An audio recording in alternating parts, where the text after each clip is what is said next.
জান্নাত জাহান্নামের মাঝখানে একটা জায়গা আছে, জায়গাটার নাম হলো আরাফ। এই আরাফের মধ্যখানে যে দাঁড়া, ওখানে যে মালাকুল মউত কাঁপতে থাকবে। মালাকুল মউত বলবে, আল্লাহ সৃষ্টির শুরুতে যদি জানতাম সবাইকে মৃত্যুদান করার পরে, রূহ কবজ করার পরে আমাকেও মরতে হবে, তাহলে এই কঠিন দায়িত্বের ব্যাপারে আপনার কাছে ক্ষমা চাইতাম। আজকে আমারও যে ভাগ্য বরণ করে নিতে হবে সৃষ্টির শুরুতে, আমি এটা কল্পনাই করতে পারি নাই। আল্লাহ বলবেন, নো টক, মুত ইয়া মালাকুল মউত, মরে যা, মরে যাও।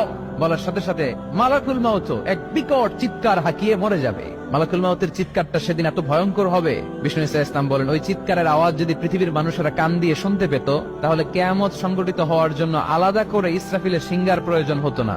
ওই চিৎকারের আওয়াজে প্রতিটা মানুষ কানের পর্দা ফেটে ওই জায়গায় লাশ হয়ে পড়ে যেত। এবার ডানে বায়ে সামনে পেছনে উপরে নিচে কেউ নাই, একজন ছাড়া। জোরে বলতে হবে, তিনি কে?